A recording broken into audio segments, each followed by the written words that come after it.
సాధారణంగా middle class ఇంట్లో current bill 1000 దాటితేనే గుండె ఆగినంత పనవుతుంది. కానీ కాకినాడ జిల్లాలో ఒక మహిళకు వచ్చిన కరెంటు బిల్ చూస్తే ఏకంగా గుండె ఆగిపోవాల్సిందే.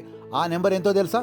అక్షరాల 1,99,00,000 రూపాయలు. అవును, మీరు విన్నది నిజమే. కాకినాడ జిల్లా సామర్లకోట తిడుకో కాలనీకి చెందిన దాసరి దుర్గా గారికి ఈ షాక్ తగిలింది. ఇక్కడ అసలైన ట్విస్ట్ ఏంటంటే ఆ ఫ్లాట్ లో ప్రస్తుతం ఎవరూ నివసించడం లేదు.